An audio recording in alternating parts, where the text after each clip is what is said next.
दुख कैसे पैदा होता है, सुख कैसे पैदा होता है। अपने किए कराई से ही सुख और दुख पैदा होता है। और दिखावा करने में हम लोग तो माहिर हैं। तो बुद्ध धर्म में आचरण करने वाले लोगों को किसी उपाधि की जरूरत नहीं है। सब पाप करण, इसलिए बाबा साहब ने कहा ये सपना उन्होंने देखा था कि मुझे भारत बहुत। भाइयों और बहनों, भगवान बुद्ध और उनका धम्म, ये परम पूज्य डॉक्टर बाबा साहब अम्बेडकर जी ने लिखी हुई किताब हर आदमी को सही ढंग से बुद्ध ने सिखाया हुआ धम्म जीवन जीने के लिए कैसे उपयुक्त हो सकते हैं, ये हम देख रहे हैं। वास्तव में किताब जो उन्होंने लिखी है वो भारत के लोग जिस स्थिति में जीते हैं, जिन मानसिक अवस्था को उन्होंने संभाल कर रखा है और उस दशा में उनको किस तरह से आगे बढ़ना है, इसका बिल्कुल ही सही ढंग से मार्गदर्शन ये किताब कर रही है। तो आचरणशील बौद्ध बनने के लिए ये सबसे बेहतरीन मार्गदर्शिका ठहरती है। जो वास्तव में सही ढंग से धम्मों को अपनाकर उस तरह से जीना चाहता है, उस हर व्यक्ति के लिए इस ग्रंथ का सही ढंग से अध्ययन करना अत्यंत आवश्यक है। और वो हम देख रहे हैं, इसकी एक मिसाल अब हम देख रहे हैं कि वो बौद्ध जीवन मार्ग की समीक्षा कर रहे हैं और बहुत बढ़िया ढंग से उन्होंने इसको सामने रखा है। पहली बात उन्होंने कही कि संस्कार हैं, मन को आदत लगनी चाहिए। किस तरह की आदत लगनी चाहिए? तो पहली बात उन्होंने कहा कि अपने दिमाग का इस्तेमाल करते हुए ये समझो कि अपने किए कराए से ही सुख और दुख पैदा होता है। ये कहीं बाहर से आने वाली बात नहीं है। ये सृष्टि का कानून है जिसको कार्य कारण भाव कहा जाता है, डिपेंडेंट ओरिजिनेशन कहा जाता है बुद्ध धर्म के बारे में। तो कारणों से ही परिणाम होते हैं, बगैर कारण का कुछ होता नहीं। तो हम आचार व्यवहार करते हैं, वो कारण हो जाता है और उसका परिणाम हम सुख और दुख के माध्यम से अनुभव करते हैं।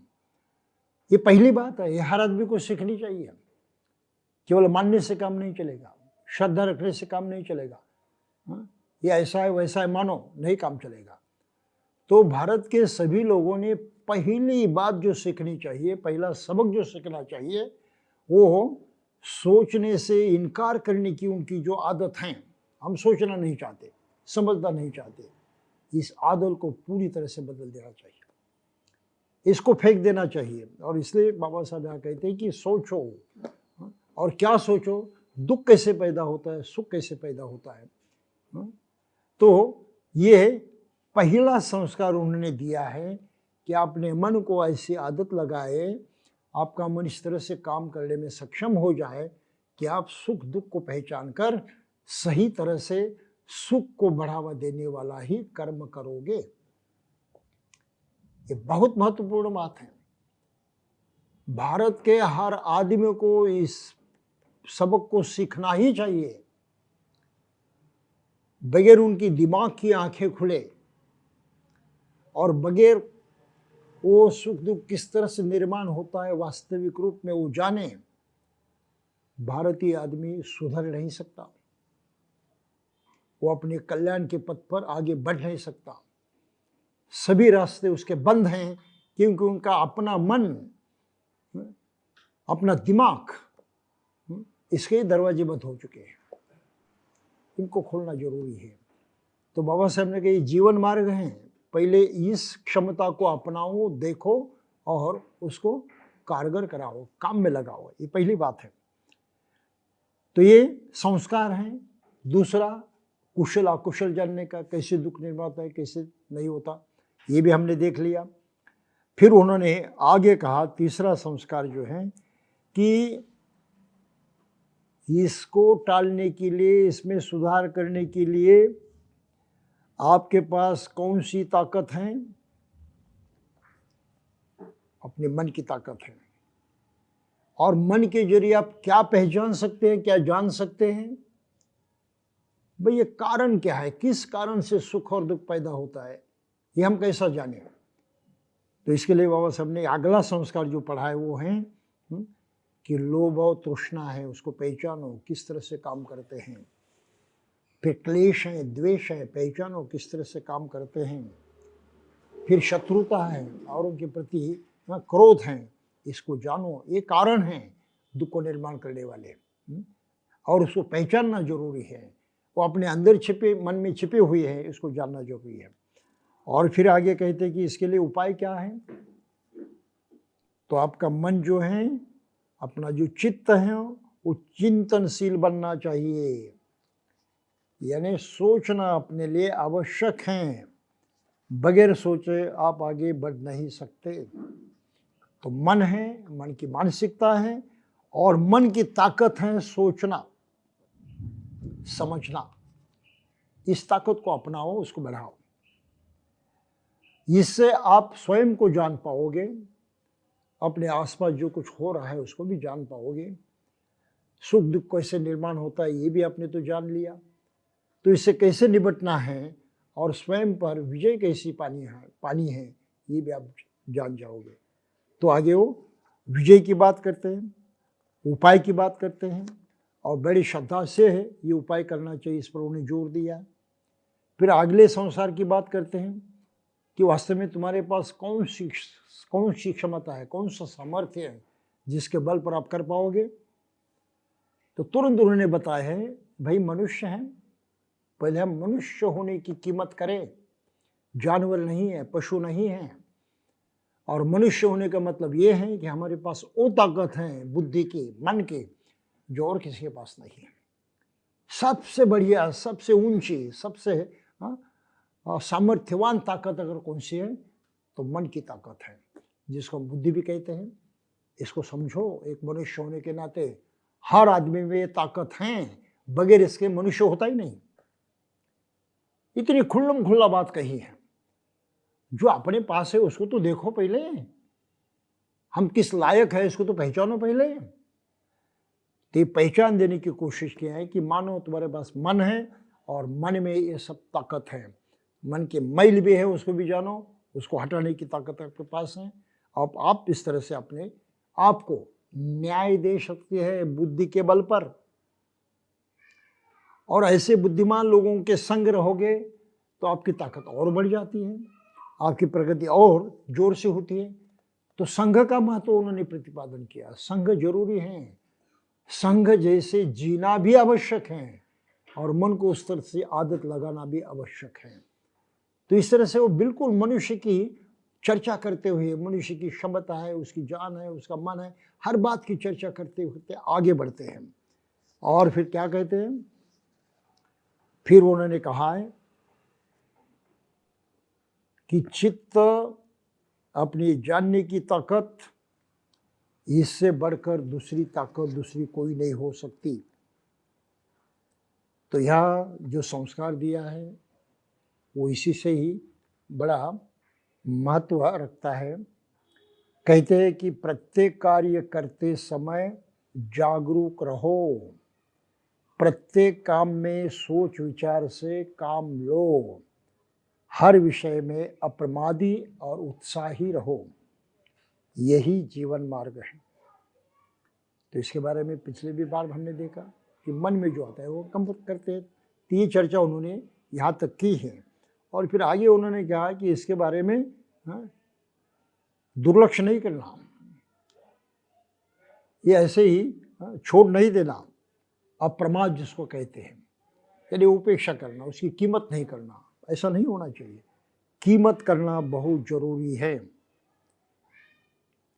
तो ये कीमत करने की ताकत हम बढ़ाते हैं, प्रमाद को जीत लेते हैं, तो हम शोक मुक्त हो जाते हैं और स्वयं शोकग्रस्त मानव जाति को प्रज्ञारूपी प्रसाद पर चढ़ा हुआ ऐसे देखते हैं जैसे कोई पर्वत शिखर पर चढ़ा हुआ बुद्धिमान आदमी नीचे तलहट्टी में खड़े हुए मूर्खों को देखता है। बहुत ही बड़ी बात कही है कि हमारी ताकत, हमारी योग्यता किस कदर बढ़ती है। तो जैसे हम बहुत ही ऊंचे पर्वत पर चढ़ गए हैं, शिखर पर जा पहुंचे हैं, और शिखर पर जाकर हम जो नज़ारा देखते हैं वो इतना अलग होता है, इतना विलक्षण होता है कि नीचे जो लोग दिखते हैं, हम देखते हैं, वो तो बिल्कुल क्षुद्र जैसे लगते हैं। इनकी अपनी कोई गरिमा नहीं है। हम उनसे इतनी ऊंचाई पर पहुंच गए हैं, बहुत भेद हो जाता है, बहुत अंतर पड़ जाता है। तो ये इतनी बड़ी बात जो है बुद्ध ने यहाँ पर लिखी है। अपमत्तोपमत्तेषु सुत्तेषु बहुजागरो अबल संग व सीधसो हित्वा याति सुमेधसो। जो इस तरह से दुर्लक्ष्य करने वाले लोग हैं, क्षुद्र लोग हैं, उन्हें हम जागृत बनेंगे, हम सजग रहेंगे। सोए हुए हैं, हम जागते रहें। बुद्धिमान आदमी इस तरह से आगे बढ़ता है, जैसे शीघ्रगामी घोड़ा जो है दुर्बल घोड़े को पीछे छोड़ देता है। तो हर आदमी इस तरह से आगे बढ़ने की ताकत रखता है अगर उसने प्रयास किए तो ये ताकत हमको हमारे मन में जतानी चाहिए, बढ़ानी चाहिए, और अपने स्वयं को कमजोर करने वाली हर बात को हमें बाजू में हटाना चाहिए। ये बहुत ही महत्वपूर्ण बात है, और इसी को लेकर ही धम्मपद की ढेर सारी गाथाएं बाबा साहब ने यहाँ पर लिखी हैं। ये सभी गाथाएं हमें देखने की आवश्यकता नहीं है, फिर भी उसमें से एक दो गाथाएं जो उसका महत्व जताती है, बताती है, उसको देखने में कोई हर्ज नहीं। कहते हैं अपमादो अमतंग पदंग, हम जागरूक रहते हैं, उपेक्षा नहीं करते, जो सत्य है उसकी तरफ दुर्लक्ष्य नहीं करते, उसको कम नहीं समझते। ऐसी जो हमारी जागरूकता होती है, दक्षता होती है, उसको अपमाद कहते हैं। तो ये अप्रमाद की जो हमारी मानसिकता है, ये अमृतमय पद हैं। जिसने अमृत चख लिया और जिस खुशी में, जिस कहे कि सुख में वो अनुभव करते रहा अमृत पान करने के बाद, तो इस तरह का पद हम पाते हैं, वो अवस्था हम पाते हैं, अप्रमाद होते हैं। तो धम्म की ओर दुर्लक्ष्य बिल्कुल नहीं करना चाहिए, धम्म को नज़रअंदाज नहीं करना चाहिए, धम्म को कम नहीं लेखना चाहिए, कमजोर नहीं मानना चाहिए। तो जो लोग धम्म की परवाह नहीं करते उसको प्रमादी कहते हैं, और जो लोग धम्म की परवाह करते हैं, हरदम जागृत रहते हैं, उसका महत्व जानते हैं और उसको अपनाने की कोशिश करते हैं, उनको अप्रमादी कहा गया है। हम ढेर सारे बौद्ध लोग देखते हैं, धम्म की उन्हें कोई परवाह नहीं, कोई परवाह नहीं है। जिसको धम्म की कोई परवाह ही नहीं है, ऐसे आदमी को बौद्ध समझने का प्रयास न करे, वो धोखा है, इससे बचकर रहना आवश्यक है। और जो धम्म को इस तरह से कम नहीं समझता, उसकी गरिमा को, उसके महत्व को, उसके बड़प्पन को जानता है, वो अप्रमादी है। और कहते हैं इस मानसिकता में जो आदमी रहता है वो तो मानो अमृत पान किए हुए आदमी जैसा बड़े सुखपूर्वक रहता है। ये अमृतमय पद है, अमृतमय प्रतिष्ठा है, अमृतमय मानसिकता है, यानी बिल्कुल सुखदायी मानसिकता है। तो अपमादो अमतं पदं पमादो मुच्चुनो पदं, जो धम्म को नीच लेखते हैं, उसकी परवाह नहीं करते, वो तो मरे जैसे लोग हैं। बहुत ही बड़ी बात कही है। जो धम्म की परवाह नहीं करते उनकी तुलना की है मरे जैसे लोगों के साथ, अभी जिंदा रहकर भी मरे हुए हैं। तो अभी आप समझिए, जो धम्म की परवाह नहीं करता, धम्म को उसे दुर्लक्षित करता है, कम समझता है, उसकी परवाह बिल्कुल करता ही नहीं, ऐसे आदमी को हम जब बौद्ध कहते हैं, वो बौद्ध हैं, तो हम मरे हुए आदमी को बौद्ध कहते हैं। वो तो मरा हुआ है, उसकी कोई कीमत नहीं है। वो जिंदा रहे न रहे उसका कोई मतलब नहीं, क्योंकि उसका जिंदा रहना भी उसके फायदे का नहीं है, वो मरे जैसा है। इतनी बड़ी बात कही है यहाँ पर। और इसलिए बाबा साहब ने कहा कि आप केवल नाम के वास्ते बौद्ध नहीं बन सकते, आपको धम्म दीक्षा देना जरूरी है, समझकर जानबूझकर उसका स्वीकार करना जरूरी है, और उस पर अमल करने की कोशिश करते रहना, ये अपनी जीवनचर्या है, इससे अतिरिक्त दूसरी जीवनचर्या नहीं है। तो अपमादो अमतं पदं पमादो मच्छुनो पदं अपमत्ता न मयंती ये पमत्ता यथामता। तो धम्म के प्रति जागृत रहते हैं, उसकी परवाह करते हैं, लगातार उसमें लगे रहते हैं, वो तो कभी मरते ही नहीं।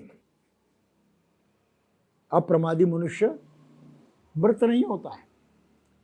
लेकिन जो ऐसा नहीं करते हैं वो जिंदे रहकर भी मरे हुए हैं। कितनी बड़ी बात कही है, देखिए धम्म के बारे में कितना सजग होना चाहिए। तो दुख होता है, बड़ा बुरा लगता है जब बौद्ध कहने वाले लोग भी धम्म के प्रति जागृत नहीं होते, उसकी परवाह नहीं करते। और यकीन मानिए यही पतन का कारण है, यही पिछड़ेपन का कारण है।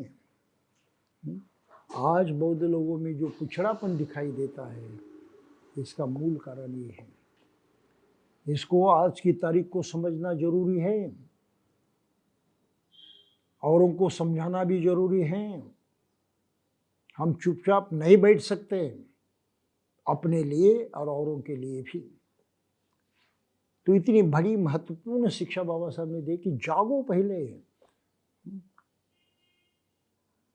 ये आपके हित में है, आपके सुख के लिए है, औरों के लिए नहीं। अपना हित अपना सुख हम पाने की कोशिश करते हैं तो औरों का हित और सुख भी आप यहाँ सिद्ध हो जाता है। हमें और कुछ करने की जरूरत नहीं। ये धम्म की सही ताकत है। तो इस ताकत की ओर बाबा साहब ने इशारा किया है कि ये मन को आदत लगाओ इस प्रकार से व्यवहार करने की, जीने की। और फिर कहा है ढोंग मत करना, दिखावा मत करना। और दिखावा करने में हम लोग तो माहिर हैं, इतना दिखावा करते सोचो मत। मैं जिस प्रोग्राम में जाता हूँ बौद्ध धर्मीय लोगों के, तो हमने 5 रंग का जो अपना झंडा बनाया है, उसका एक बनाते हैं, क्या कहते हैं उसको, और हर आदमी ही अपने गले में डालता है। पंचशील का प्रमाण है वो झंडा, तो अपने गले में डालते हैं ना सारे लोग। मैं इनकी तरफ देखता हूँ, मन में मैं हंसते रहता हूँ। अरे कोई तो धम्म की परवाह करने वाला नहीं है, कोई भी धम्म की इज्जत करने वाला नहीं है। कहीं आचरण में किसी विहार में जाते नहीं दिखाई दे, जहाँ धम्म प्रवचन होते हैं वहाँ पर भी कहीं नहीं दिखाई दे। और यहाँ बस एक से बढ़कर एक अपने हैं इसमें कपड़ा लटकाए गले में घूम रहा है कि हम बौद्ध हैं, पंचशील का पालन करने वाले हैं। आप समझ रहे इस बात को? ये कैसा प्रदर्शन है, कितना झूठ है। हम नहीं समझ पा रहे इस बात को। ये तो हमने बाजार कर दिया है अपनी श्रद्धा का, सच्चाई उसमें कुछ नहीं। तो इसलिए बाबा साहब ने ये खास लिखा है कि कोई झूठ न बोले, कोई दूसरे को झूठ बोलने की प्रेरणा न करे, और कोई दूसरे के झूठ बोलने का समर्थन न करे। इसी प्रकार का मिथ्या भाषण इस भाषण से दूर दूर रहे, ये बात है। झूठ नहीं बोलना है यानी नहीं बोलना है। और धम्मपद में एक बहुत ही बढ़िया गाथा इसको लेकर आई है, और इसकी ओर भी बहुत से ज़्यादा लोग ध्यान नहीं देते कि कितनी महत्वपूर्ण बात बुद्ध ने कही है। धम्मपद की गाथा हमें ये बताती है, बड़ी बारीकी से सुनना है। बहुत सारे लोग ये गलती करते हैं,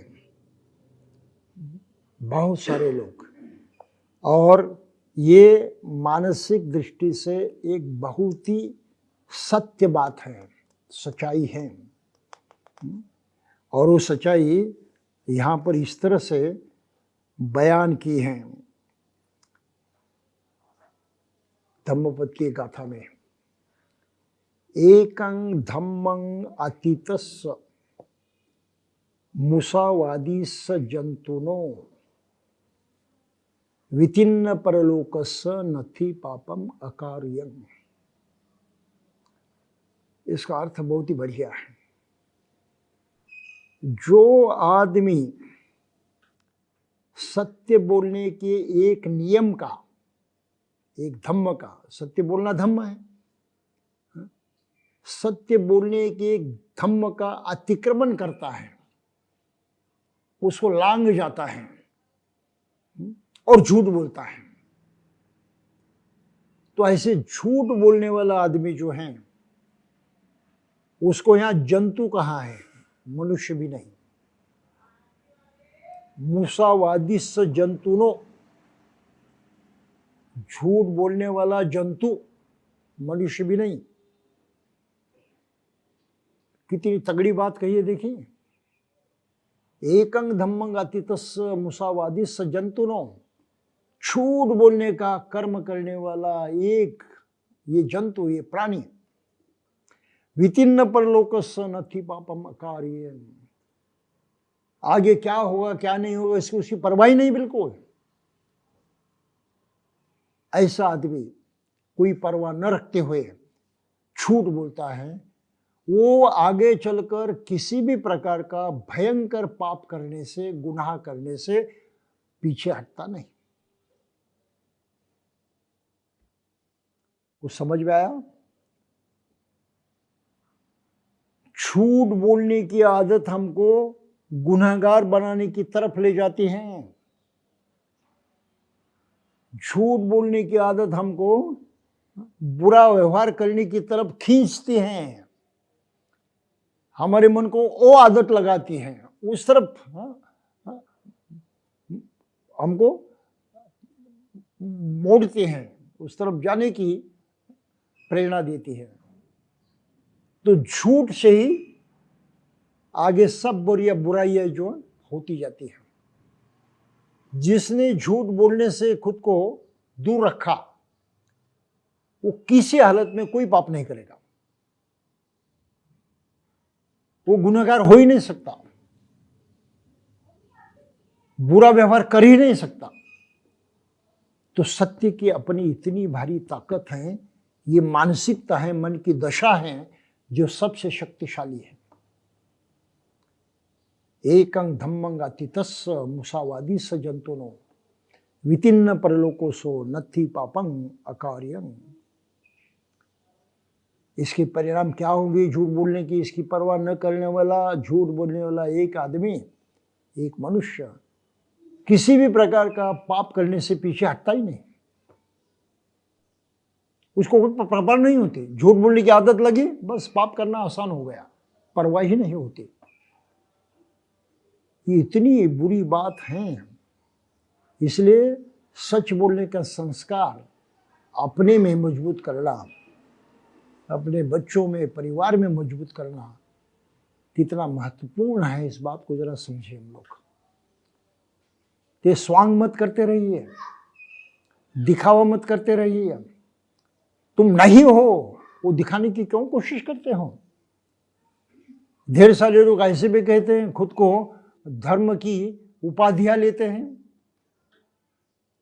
हम धर्मों को बहुत गंभीरता से आचरण करते हैं, दिखावा करते हैं। तुमको इस तरह से कोई उपाधि लेने की क्या जरूरत है? मैं धम्म का आचरण करता हूं, करते रहें, कोई प्रॉब्लम नहीं। लेकिन औरों को मैं बता दूं मैं धम्मचारी हूं, आप जानिए, आप समझिए मैं धम्मचारी हूं, ये कहने से गड़बड़ हो गई ना। क्या जरूरत है उनको बताने की तुम धम्मचारी हो? आप समझ इस बात को? आप ज्यादती कर रहे हो, कौन जाने आप धम्म का आचरण करते भी या नहीं। लेकिन ये उपाधि तो आपने पा ली, एक डिग्री पा ली, धम्मचारी डिग्री हो गई। धम्म का आचरण करने में किसी डिग्री की जरूरत नहीं है।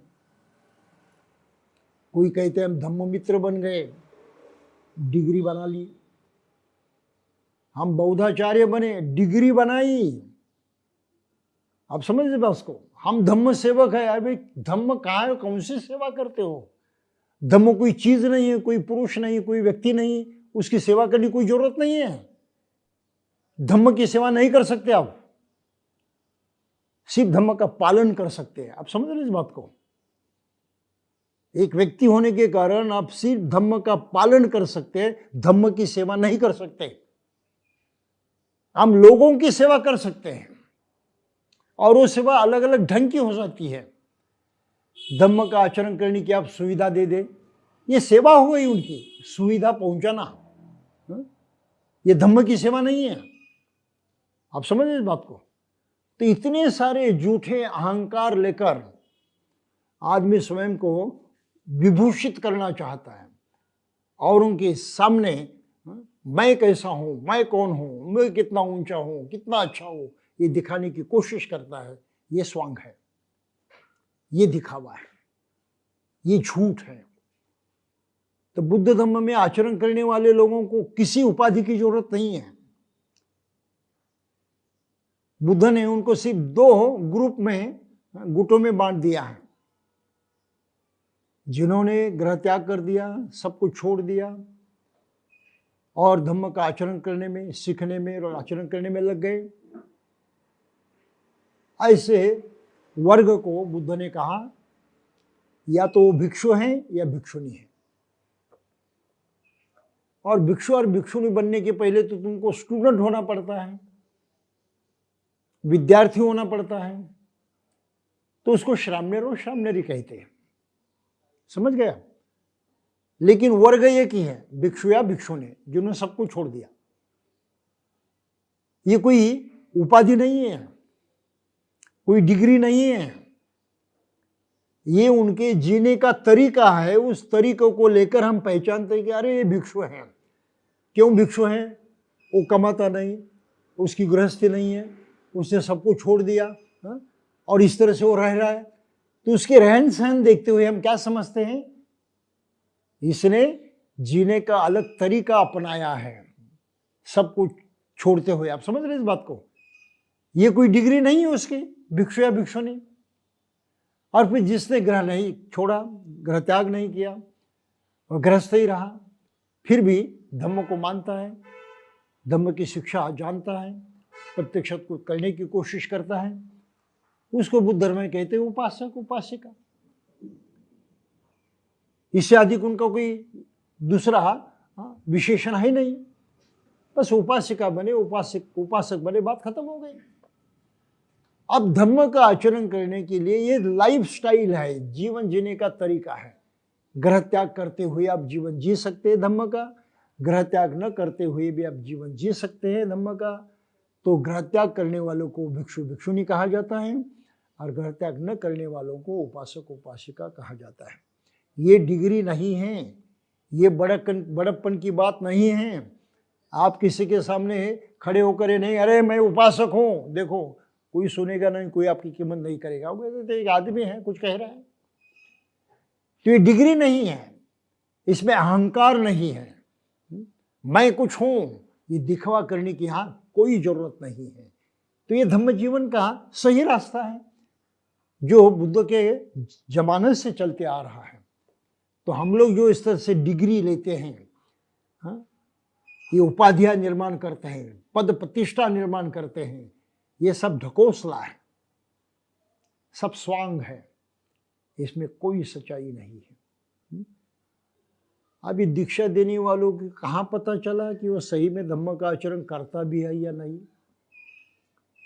सच्चाई तो जीवन की ये है, हम दूसरे का मन कभी जान नहीं सकते, ये तो सच्चाई है ना। अब इस गुरु को कैसे पता चला कि ये धम्म का आचरण करने वाला है ना कुछ गड़बड़। सच्चाई नहीं वहां पर, सिर्फ उसको गुरु मानने वाला है, उसमें ये खुश, अरे मुझको गुरु मानता है ना, चल ले, तो अभी धम्मचारी बन गया। ये जो सब कारनामे चल रहे हैं समाज में, ये इसके अंदर आ जाते हैं, स्वांग करने में, ढोंग रचाने में। ऐसा मत करो। धम्म का आचरण करने के लिए किसी भी डिग्री की, पद प्रतिष्ठा की जरूरत नहीं है, बिल्कुल जरूरत नहीं है। या तो पूरा समय धम्म का आचरण करना है तो घर बार छोड़ दो, भिक्षु भिक्षुनी बन जाओ। वो डिग्री नहीं है, लोग भी नहीं समझेंगे भिक्षु कोई डिग्री थोड़ी है, वैसे उपासक की बात है। तो इसलिए बाबा साहब यहाँ पर बल्कि बड़े शाप शब्दों में कहते हैं कि झूठ बोलना सबसे बड़ा पाप है, सबसे बड़ी गलती है। तो कोई झूठ न बोले, कोई दूसरे को झूठ बोलने की प्रेरणा न करे, और कोई दूसरे के झूठ बोलने का समर्थन न करे। सभी प्रकार का मिथ्या भाषण से दूर रहे। और फिर आगे कहते कि जैसे तथागत बोलते हैं तदनुसार आचरण करते हैं, जैसा आचरण करते हैं वैसे ही बोलते हैं, क्योंकि यथाभाषी तथाकारी, यथाकारी तथा भाषी वे होते हैं, और इसलिए उनको तथागत कहलाते हैं। तथागत कोई सामान्य शब्द नहीं है, ये बुद्ध की असलियत जो है, उनका स्वभाव जो है, इसको प्रकट करने वाला शब्द है, उस अर्थ को समझाने वाला शब्द है कि दुनिया में केवल बुद्ध ही ऐसे हैं जिनके बोलने में और प्रत्यक्षात करने में कोई अंतर नहीं होता। जो बोलेंगे उनका प्रत्यक्षात आचरण में उसी प्रकार से होगा, उसमें कोई गलती नहीं होगी। जो वो आचरण करते हैं उसी भाषा का प्रयोग करेंगे, वो झूठापन कहीं पर भी नजर नहीं आएगा। और ये ताकत केवल बुद्ध में है और किसी में नहीं। जो देवता की बात करते हैं, ईश्वर की बात करते हैं, उनके पास नहीं है, वो भी झूठ बोलते हैं। इसलिए झूठ बोलते कि कहते कि ईश्वर हैं, पूछने भर भाई कहाँ है बताओ, कोई सुराग तो दिखाओ, नहीं, उल्टा आपको डांटते हैं, पूछो मत। ईश्वर के खिलाफ बात करने का हक तुमको नहीं है, और हिंदू तो ब्राह्मण कहते हो तुमको अक्ल ही नहीं उसके बारे में सवाल पूछने की। देखो, तो इतने अहंकारी होते हैं लोग, और दूसरों को सिर्फ दबाने की कोशिश करते हैं कि धर्म के नाम पर जो दो औरों को दबाता है, पूछने से मना करता है, जानने से मना करता है, सिर्फ मानो इसी पर जोर देता है, वो तो सही माने से कहे तो अच्छा आदमी भी नहीं हो सकता। बुद्ध जैसा होने की बात तो बहुत दूर है। इसलिए बुद्ध ने जम करे बात कही है कि मेरे जैसा दुनिया में कोई नहीं है। जिन देवी देवताओं को आप मानते हो, ईश्वर को मानते हो, ब्रह्म को मानते हो, मेरे जैसे नहीं है। मैं उन सबसे ऊपर हूं, सबसे श्रेष्ठ हूं। तो ये जो बुद्ध की अपनी महिमा है और उनने कही हुई जो अपनी सच्चाई है, उस सच्चाई को हमें बहुत ही सही ढंग से समझना चाहिए। अगर नहीं समझे तो मुश्किल होगी। तो ये जो झूठ बोलने की बात है, बाबा साहब ने इस तरह से साफ साफ लिखा है कि इससे आपको दूर रहना चाहिए, ये स्वांग नहीं करना चाहिए, दिखावा नहीं करना चाहिए। अगर दिखावा किया तो उसका कोई फायदा नहीं। और फिर क्या करना चाहिए? सन्मार्ग को चुनो, उस पथ से विचलित न हो।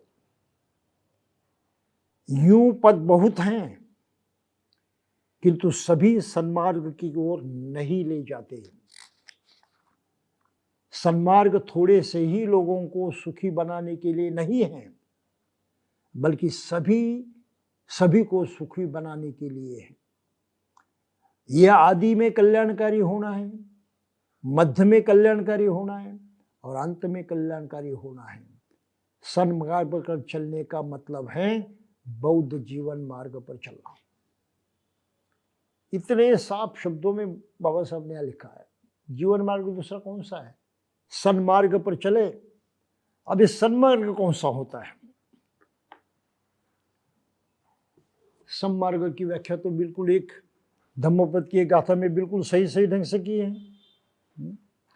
सब पापस करणं कुशलस्य उपसंपदा सचित परियोदपनं एतं बुद्धान शासनं।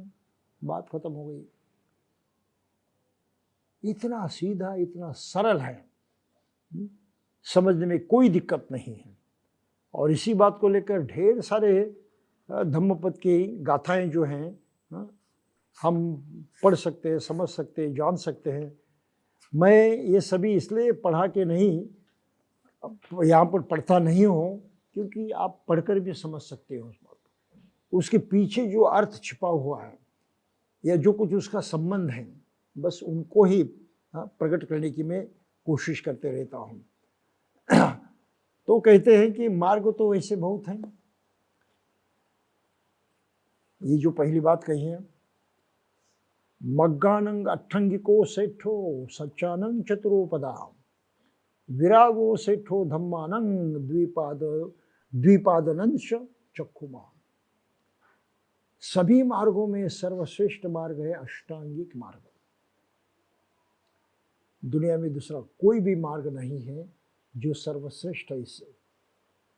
सच्चानंग चतुरोपदा, दुनिया में 4 सत्य सबसे श्रेष्ठ हैं, जिसको बुद्ध ने 4 आर्य सत्य कहा है।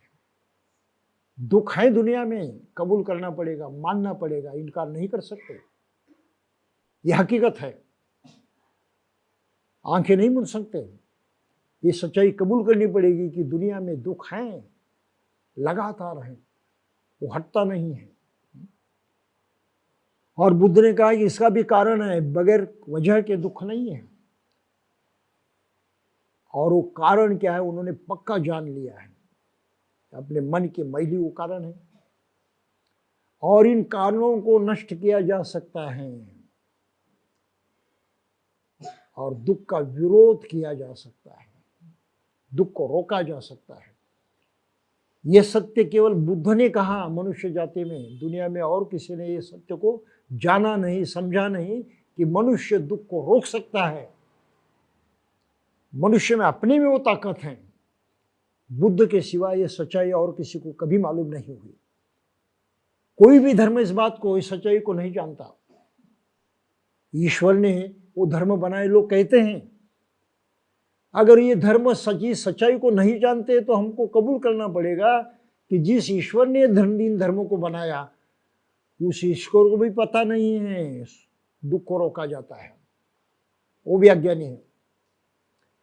ऐसे ईश्वर के पीछे पड़ने की कोई आवश्यकता नहीं। और बुद्ध ने अंतिम सत्य बताया कि अष्टांगिक मार्ग हैं जिससे दुख को पूरी तरह से नष्ट किया जाता है। ये कोई सामान्य बात नहीं है। और ये सामान्य बात न होने के कारण ही उसका अपना महत्व है, उसकी अपनी गरिमा है। और इसलिए हमें धम्म की ओर इस दृष्टि से देखना चाहिए कि सत्य जो है इसके अलावा और किसी जगह प्राप्त होने वाला नहीं है। तो सन्मार्ग पर चलना अत्यंत आवश्यक है।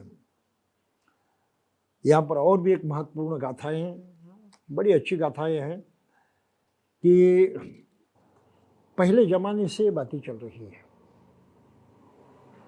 लोग भयग्रस्त होते हैं, भय खाते हैं, दुख से डरते हैं, व्याधि से डरते हैं, जो कुछ अड़चने होती हैं, विरोध होता है, उससे भी डरते हैं। और डर के मारे कहीं ना कहीं कुछ सहारा खोजने की कोशिश करते हैं, उससे दूर हटने की कोशिश करते हैं। लेकिन वो कोशिश कैसी करनी है, सही है गलत है, उसका उनको कोई ज्ञान नहीं होता। तो धम्मपद में बहुत ही महत्वपूर्ण गाथाएं आई हैं। वे कहते हैं, बहुवे शरणं यन्ति पब्बतानि वनानि च आराम रुख चैत्यानि मनुषा भय तज्जिता।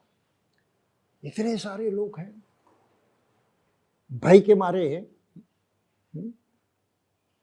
ऐसी चीजों की शरण जाते हैं जहां कुछ सहारा पाने की कोशिश करते हैं, उसकी शरण में जाते हैं, सहारा पाने की कोशिश करते हैं। बहुत ज्यादा लोग शरणं यन्ति, शरण जाते हैं, सहारा पाने की कोशिश करते हैं। कहाँ? पर्वत की शरण में जाते हैं, पत्थर की शरण में जाते हैं। और भारत इसके लिए मशहूर है, भारत इसके लिए मशहूर है। पत्थर की शरण में जाने वाले ज्यादा से ज्यादा लोग आपको भारत में दिखाई देंगे। ये तो सही है ना, इस पर और कोई ज्यादा भाष्य करने की आवश्यकता नहीं है। तो ऐसे भयग्रस्त लोग, डरे हुए लोग सहारा खोजने की कोशिश में किसकी शरण जाते हैं? पब्बतानी, पर्वत की यानी पत्थर की। वनानी, वन होता है, जंगल होता है, फॉरेस्ट होता है, वृक्ष की पूजा करते हैं। ढेर सारे लोग वृक्ष की पूजा करते हैं। वट सावित्री आपको मालूम है, वृक्ष की पूजा करते हैं। ये तो सही है। अरे भाई, ये पति मर गया तो पत्नी के उस क्या कहे आचरण से वो जिंदा हो गया, लेकिन पत्नी मर गई तो उसके लिए, पति के लिए कौन सा आचरण है? हम पूछते ही नहीं कभी। और कहते हैं ऐसा करने से, सावित्री का व्रत करने से हर जन्म में यही पति मिलता है।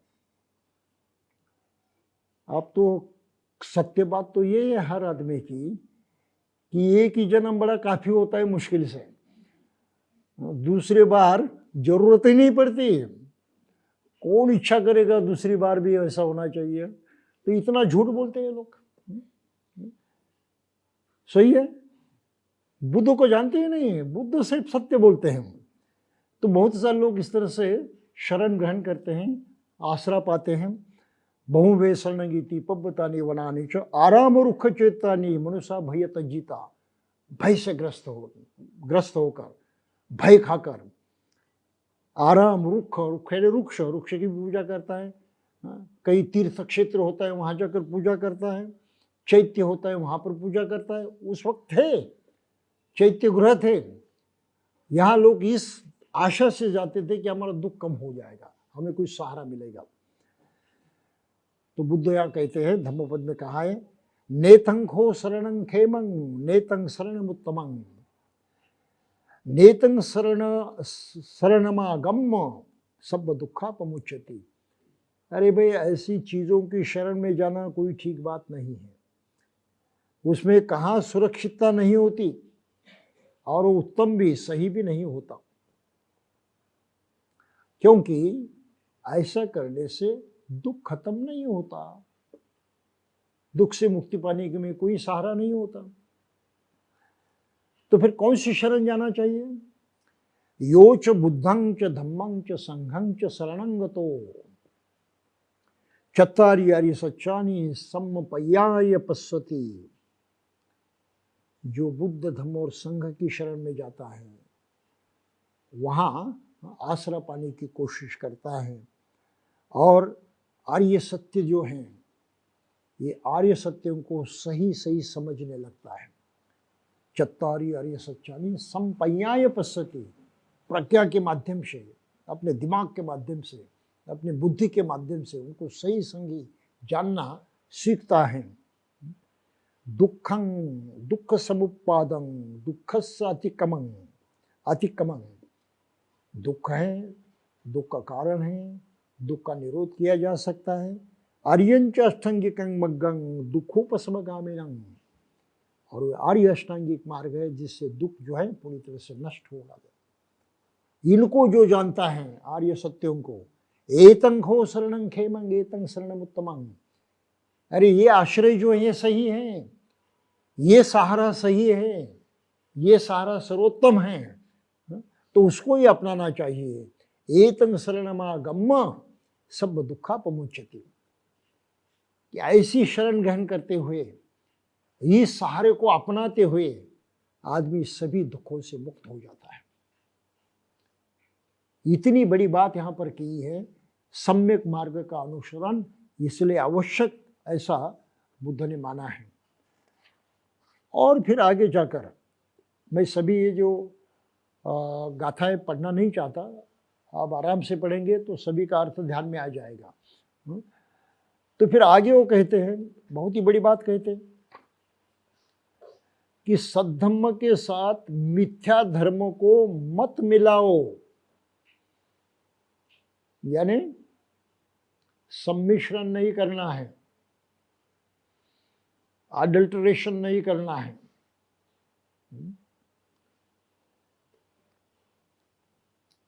मिलावट नहीं करनी है। जो बुद्ध का धम्म है, सही धम्म है, उसमें मिलावट मत करो। इससे दूर रहने की प्रेरणा यहाँ पर लोगों ने दी है। और आज के लोग तो बड़े जोर शोर से मिलावट करने की बातें सोचते हैं। दीपावली आ गई कि उनको बड़ा जोर आता है, अरे दीपोत्सव बौद्धों का महोत्सव है, कि उसकी कल्पना करने लगते हैं, उसके कुछ झूठे सही प्रूफ देने लगते हैं। मतलब क्या, दीपावली मनाओ। अरे वो हिंदुओं का सन है, उस धर्म को हमने छोड़ दिया, वो अच्छा हो या बुरा हो क्या पड़ी है हमको, बस छोड़ दिया, बात खत्म हो गई। लेकिन ऐसे स्वांग रचने वाले ढोंगी लोग भी होते हैं। ये तो चल रहा है ना आजकल, जो भी त्यौहार आता है उसको बुद्धिज्म को जोड़ने की कोशिश करते हैं। ये अभी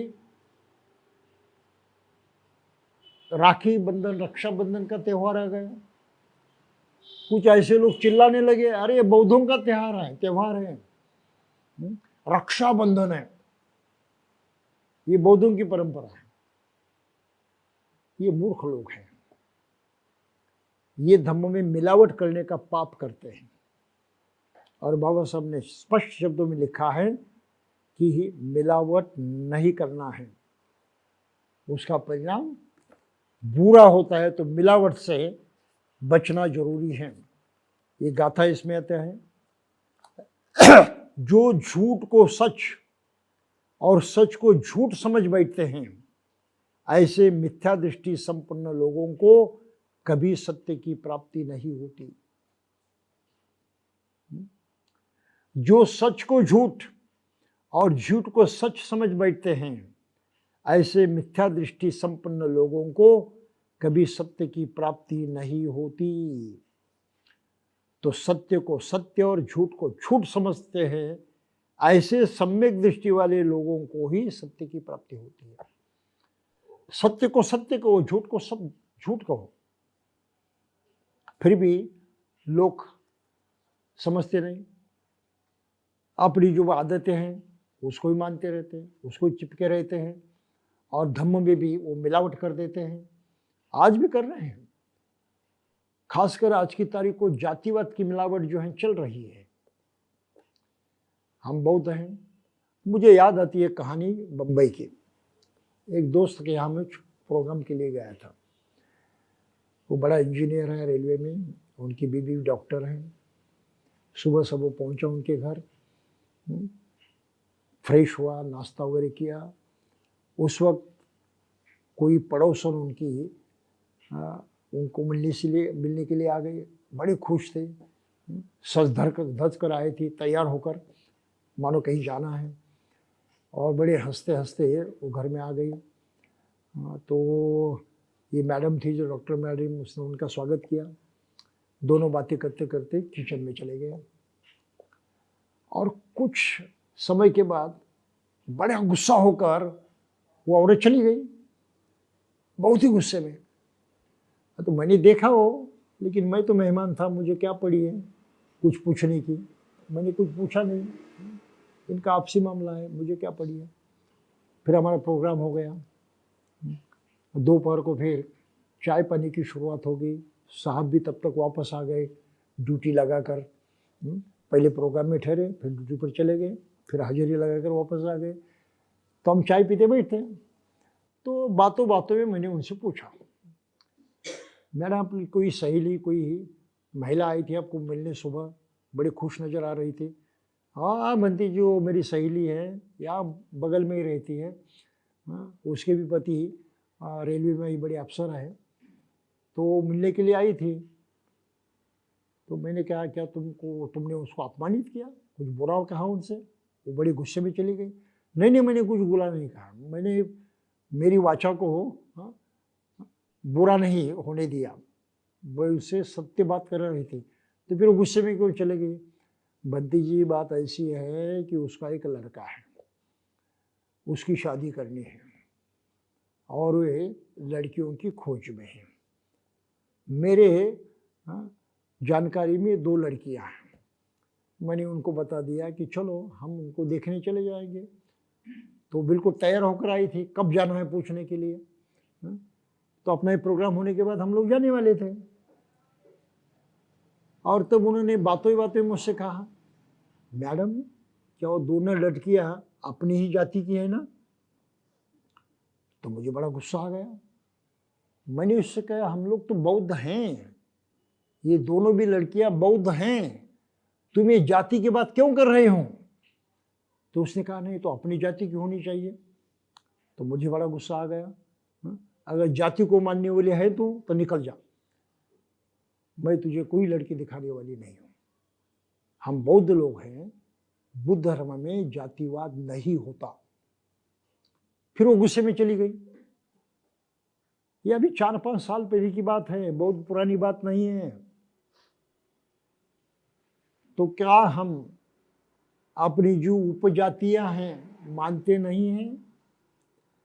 बौद्ध समाज से बावने खत्म हो गए, बारके खत्म हो गए, लाड़वन खत्म हो गए। हाँ? ये अभी तो जीवित है ना, बौद्ध बनने के बाद भी जीवित हैं। तो क्या हमने ये मिश्रण नहीं किया, मिलावट नहीं की धम्म में? एक और कहते हैं बौद्ध हैं, दूसरी ओर कहते हैं हम जाति को मानने वाले। वर्धा में होते हुए एक मित्र ने मुझे एडवर्टाइजमेंट लाकर दिखाई, बंती जी एडवर्टाइजमेंट पढ़िए। मैंने कहा, मुझे एडवर्टाइज से क्या लेन देन है, तुम पढ़ो। नहीं, आपके लिए काम किया है, पढ़ो। तो मैंने पढ़ी एडवर्टाइजमेंट, वधू चाहिए, फिर वर कहा, जो वर था उसका वर्णन, लड़का ऐसा है, दिखने में ऐसा है, इतनी तनख्वाह है, इतनी शिक्षा है। तो अपेक्षा, वधू की अपेक्षा क्या है, तो इसके अनुसार होना चाहिए वो लिखा। और अंत में उन्होंने लिखा टिप यानी नोटिस, हिंगन घाटी लाडवानी चाहिए। तो मैंने कहा, ये लाडवन में भी हिंगन घाट है, वर्धा है, अमरावती है, और क्या क्या है। ये आज की हकीकत है। और बाबा साहब यहाँ इतने शब्दों में लिखते हैं कि मिलावट मत करो धम्म से। तुमने पुराना छोड़ दिया है ना, बस दिमाग में मत लाओ। तो ये सारे हमारे पढ़े लिखे जो बौद्ध हैं, मैं तो उनको अनपढ़ मानता हूँ, वे फिर ये कोशिश करते रहते हैं कि दिवाली बौद्धों की है, ये फलाना सन बौद्धों का है, ये बौद्धों का है। ये सब बुरी आदतें हैं, ये मिलावट है। इस मिलावट को तुरंत रोकना जरूरी है और हमें है बड़े बलपूर्वक सामर्थ्य के साथ जिद से करना है। हम इसे पीछे नहीं रह सकते। तो ये एक बात हो गई। और फिर दूसरी बात है, बौद्ध कहते हैं फिर जातिवाद को पकड़ कर रखे हैं। इसलिए बाबा साहब ने कहा था कि नामांतर करो, तुम्हारा जो सरनेम है जाति का नाम है, तुम्हारा सरनेम सुनने के बाद भारत के मनुष्य को तुम्हारी जात मालूम होती है, अरे इस जाति का है।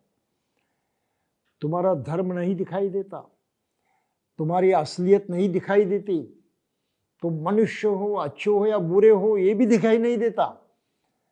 उसको सिर्फ जात दिखाई देती है और वो कहता है कि निचले जाति का आदमी है, तो उसके नजर में तुम्हारी कोई कीमत नहीं है।